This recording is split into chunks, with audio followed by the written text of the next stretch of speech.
Where were you going, Cavendish? What information were you to collect on the way? What sabotage directions did you receive? What have you done with your papers? Those were some of the real questions asked to the prisoners after they were recaptured. So this year marks the 75th anniversary of The Great Escape. Not the film, the real one. The film came to immortalise the struggle between the Axis and the Allies during World War II, and it's one of the all-time greats, and not as inaccurate as you might think for some Hollywood films. So I thought I'd put together 75 facts for the 75 years since The Great Escape. So here goes. Number 1. The real camp was called Stalag Luft 3. Stalag is short for the word Stammlager, which again was short for something along the lines of Kriegsgefangenmannschaft Stammlager. I will put it along here because it's been a long time since I did German and it's horrendous. It means something along the lines of prisoner of war crew camp, with the Luft meaning that it was for aircrew and pilots. Number 2. The camp was built in 1942 at the orders of Hermann Göring, the head of the German Luftwaffe, deliberately built on sandy soil to make it difficult to escape. Number 3. At its height, the camp held about 10,000 prisoners. It covered 59 acres of land and had 5 miles of fencing around it. Number 4. The actual night of the escape was the 24th of March 1944.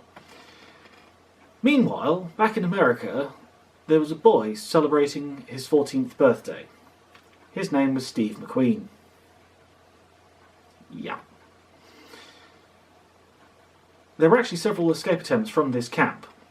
Very few of them were actually successful. One of the famous ones was made the year earlier, in 1943, became known as the Wooden Horse Escape, where 3 prisoners tunnelled out from under a vaulting horse in the compound. It was a different compound to the Great Escape.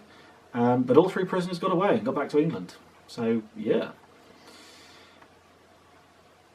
One fact I thought was quite surprising when I was doing my research is not all prisoners wanted to escape. Some of them actually refused to give up their bedboards, for example, for the tunnel. They were quite happy just to sit out the war and avoid getting shot. In the ex-organisation, the operation was known as Operation Escape 200. Number 8. So the top 25 prisoners most likely to get home were selected by Big X to be the first 25 to escape.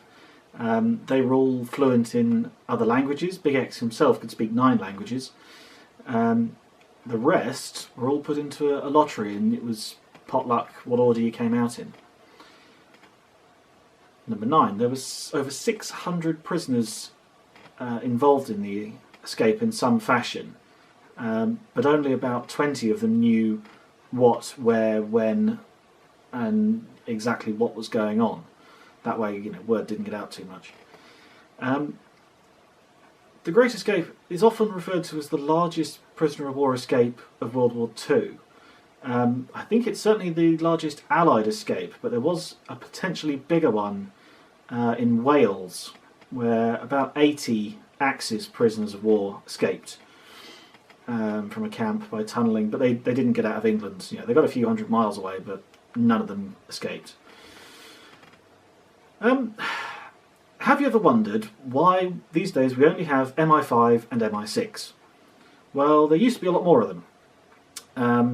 It used to go all the way up to MI19 during World War II, but MI9 was the department that dealt with prisoners of war, helping them escape and so on. One of the bigwigs of MI9 was a guy called Airy Neve. He was captured on the 23rd of May 1940, and he became the first Brit to escape Colditz and make it home successfully. So he knew a thing or two about escaping. So MI9, one of the ways they helped was they sent personal parcels to the prisoners with fake relatives' names and things on, and secreted in these parcels were things to help them escape. Things like maps, money, compasses, that sort of thing. Another way they could get stuff was to bribe the guards. German rationing was horrendous, and these parcels that were sent by MI9 and genuine relatives and the Red Cross and so on had things like coffee, chocolate, cigarettes. These could be used to bribe things off the guards, things like maps, passes, and even a camera was got off of one of them. The escape clothing mainly came from the uniforms, and they could be dyed with anything, boot polish, ink. An interesting one is book spines. You can take a load of leather spines off books and put them in hot water, and the black comes out, gives that sort of mottled effect.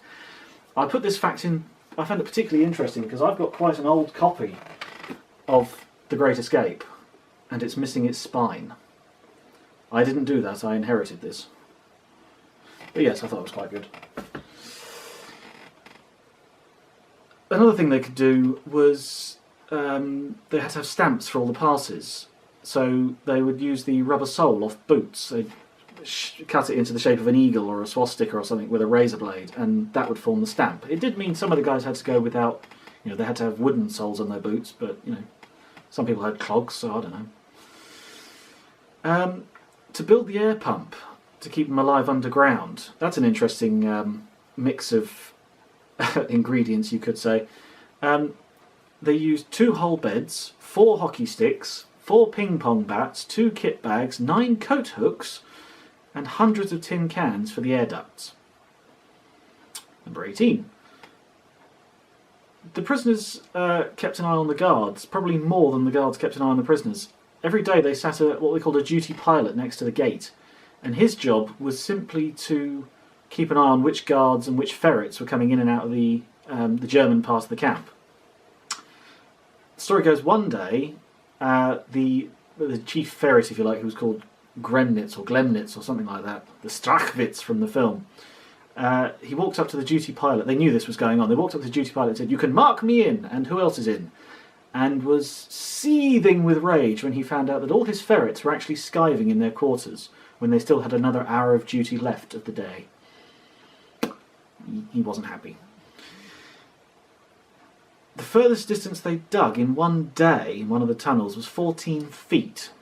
Bear in mind the tunnel was about 2 foot square, not including the exit shafts and the halfway houses, the stations as they were known. Just that 14 feet produced 4.5 tons of dirt. For extra entertainment, the prisoners were allowed to build a theatre, which the Germans provided the materials for. The trouble was, as you know from the film, the huts were built sort of almost 2 feet off the ground. So the prisoners built the theatre with a brick base down to the ground with a big hollow space underneath the main floor. This is where they started to hide all the dirt that came out of the tunnels. The Germans didn't think of that. Later in 1944, after the Great Escape, there was a 4th tunnel dug from the theatre. It was called George, but the camp was evacuated before they managed to escape from it. Famously, they used the bedboards to shore up the tunnel with, because they were just the right size, sleeping size boards. There were 20 boards per bed, but by the time the tunnels were completed, there were only 8 per bed. There were 3 American prisoners on the digging team when they first started in 1943, but as America got more involved in the war, more prisoners were being shot down and captured. They built a new compound to put all the American prisoners in, separate to the rest of the Allies. So those 3 prisoners that did all the digging never actually got a chance to escape. And I believe they did start their own tunnel in the American compound. Tunnels Harry and Dick were shut down so that Tom could be finished in time to give the Americans a chance to get out before they were moved, but it didn't work. They couldn't get it finished in time. Tom was discovered eventually, and the Germans blew it up.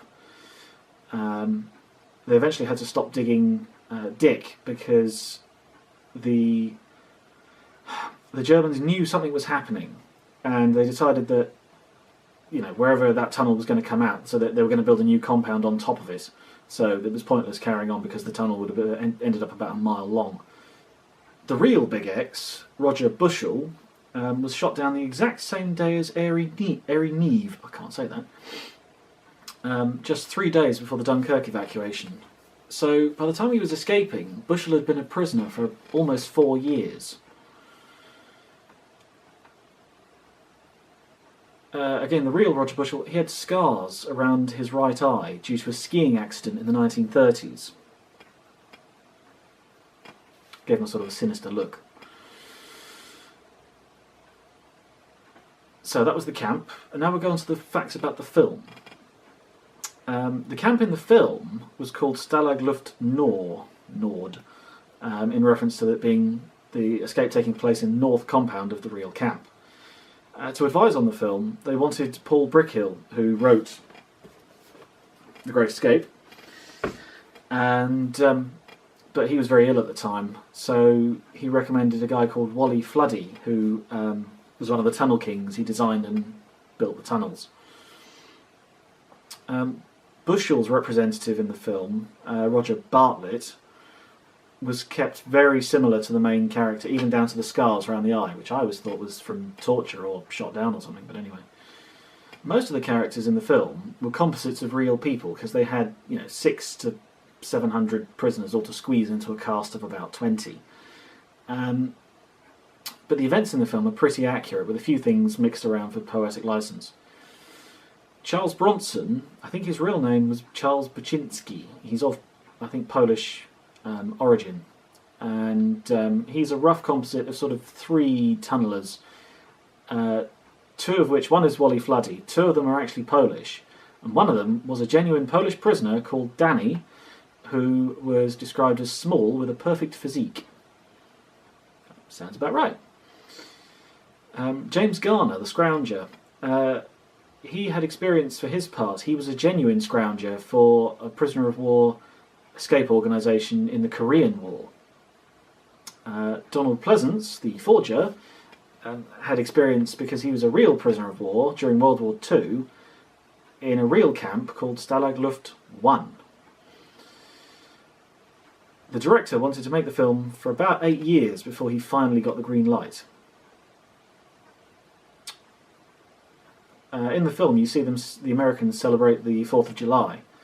And they really did do that. 4th of July 1943, they were still in with the rest of the other prisoners. They hadn't been moved yet. And they did make a strong drink, very strong drink, which in the book they refer to it, they call it hell brew. All sorts of prisoner of war camps made all sorts of things. Another one in this camp was raisin wine, which had various effects.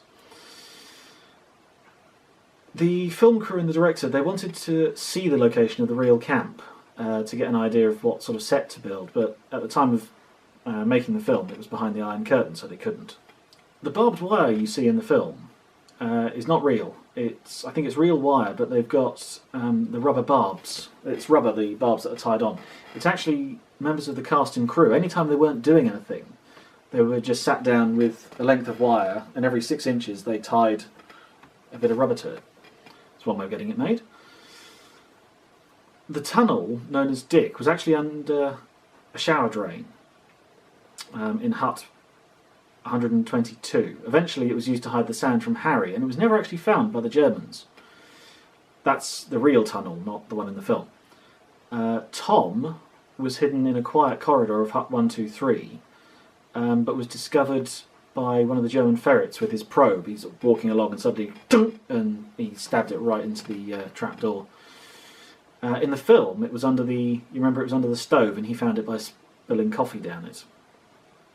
Harry, the real Tunnel Harry, was hidden under a stove in hut 104, but in the film it was under the shower.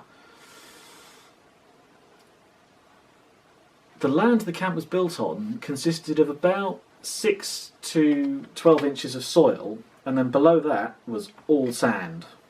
All of it. Very difficult to build tunnels and that sort of thing because it just collapses all the time. The real Tunnel Harry ended up being 348 feet long and produced over 130 tons of sand. So then the problem is, where do you disperse all this sand? Different to the film, because in the film they show it, being sort of a greyish compound soil compared to very dark soil in the tunnel.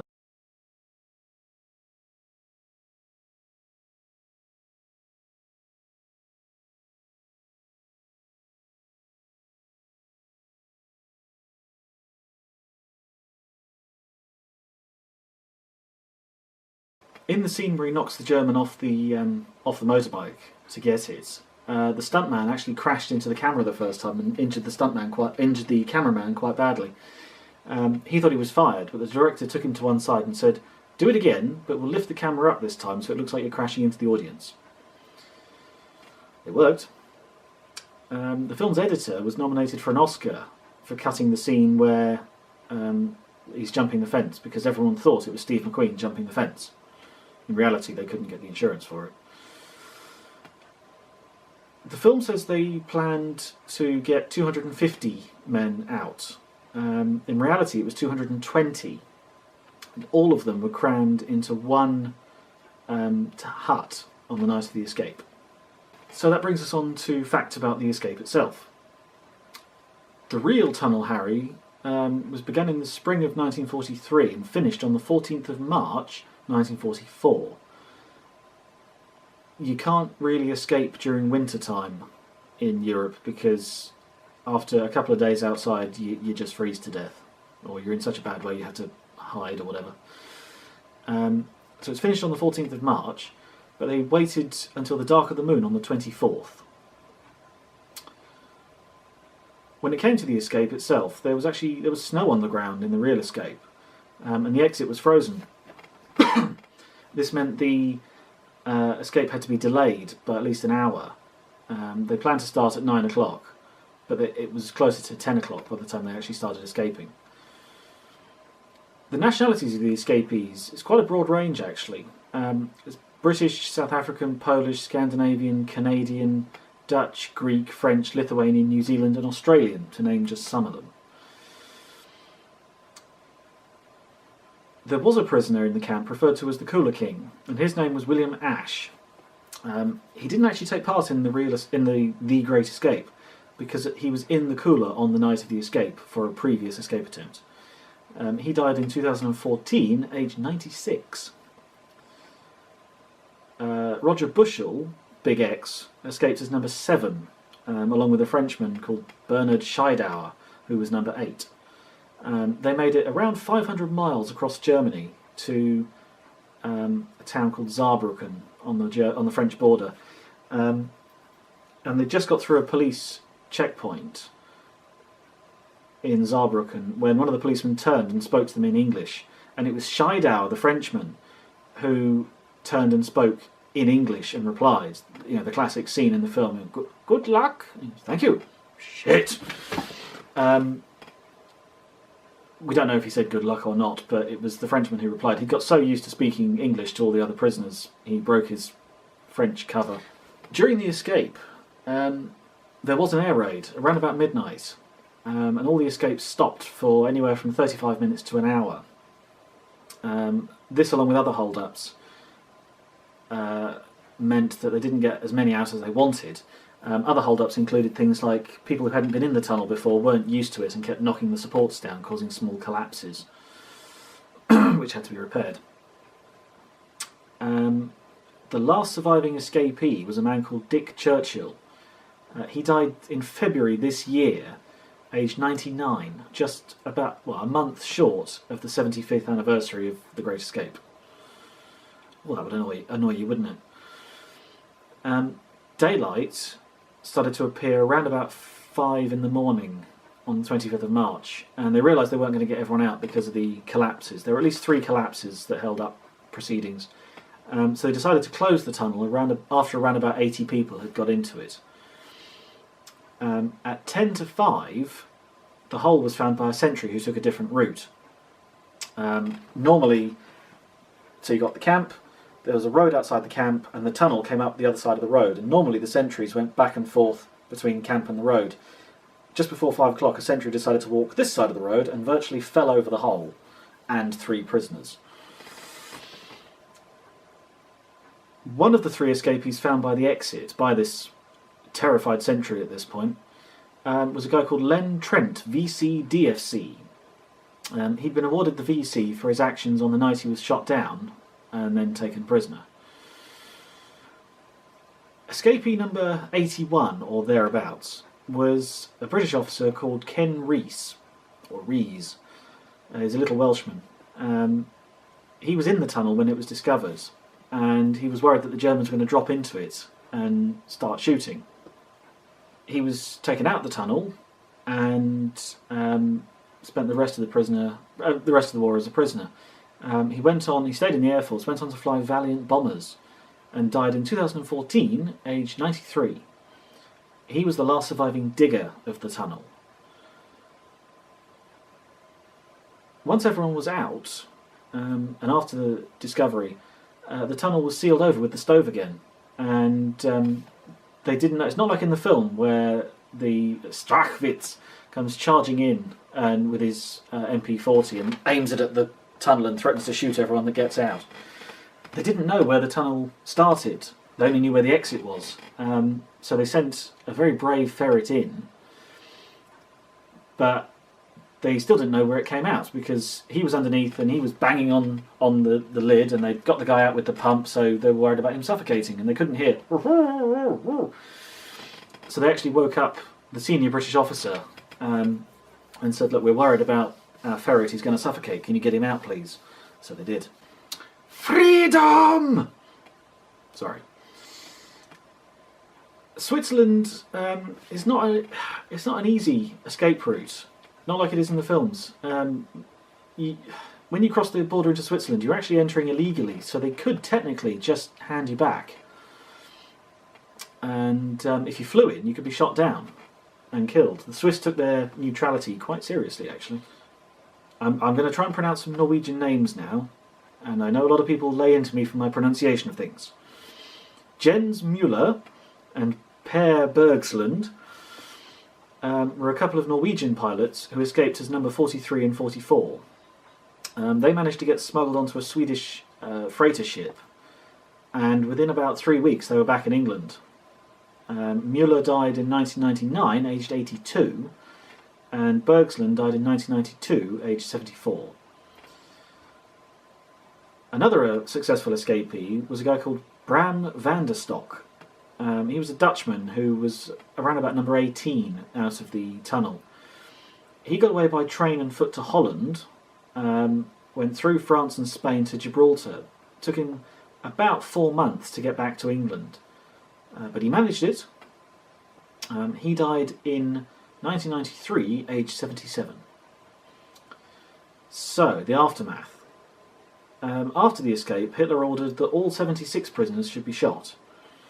But his underlings talked him out of it, and so he decided, well, over half should be shot. And it was Himmler that set on the number 50, and General Niebuhr chose the actual names to be shot.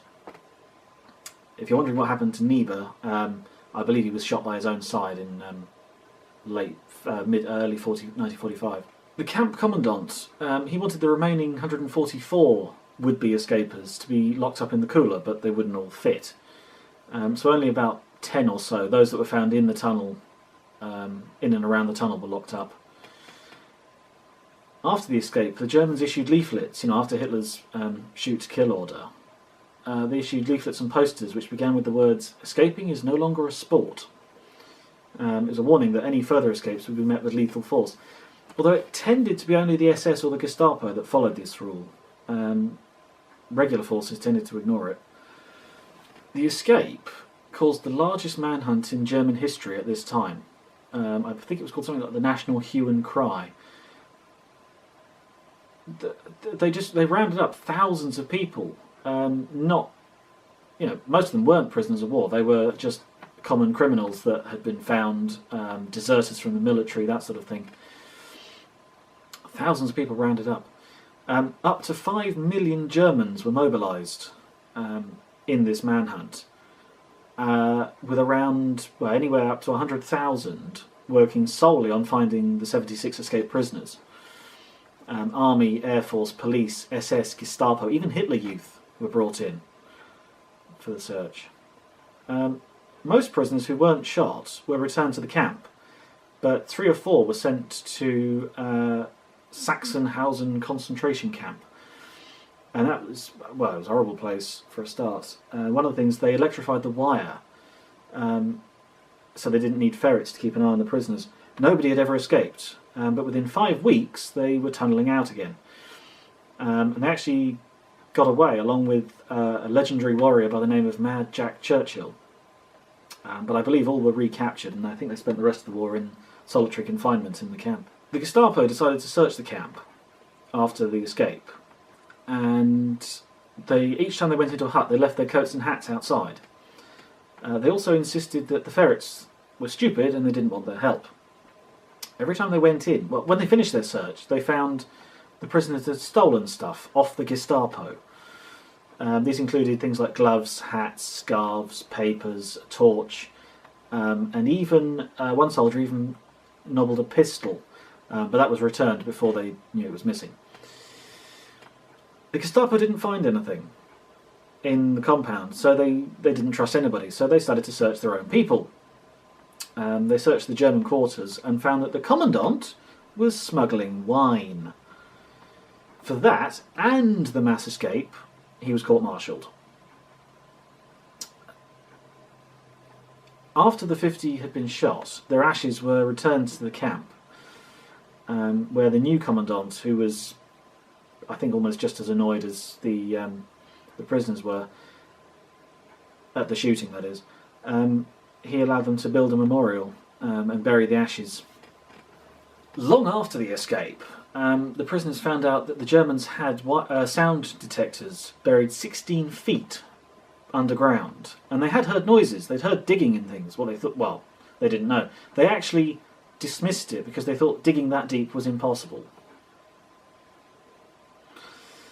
After discovery, the Germans counted, excuse me, they counted all the missing items from the camp.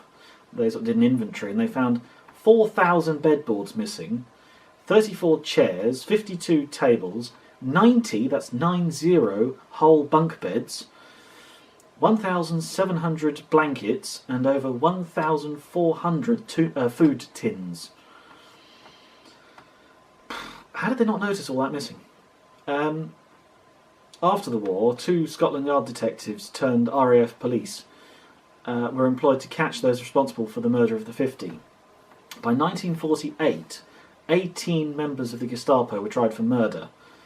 13 were executed, and the remaining 5 were given sentences that ranged from 10 years to life. On the 26th of January 1945, the camp was evacuated to avoid the advancing Red Army.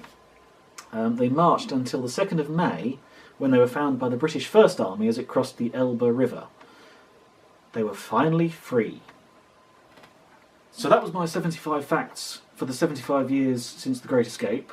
I hope you enjoyed it. I could have probably made this list twice as long, but it would have probably ended up just a really long and pointless video. Well, not pointless, boring video of me just rambling on. Let me know of any other facts of the escape that you know, put them in the comments below. I will be starting a sort of a series on Great Escapes in history. I probably won't cover the Great Escape itself because it's been covered in loads of books. But I am looking into all sorts of other Great Escapes. So, thanks for watching. I hope you enjoyed it, and let me know of any other facts that you know. Bye!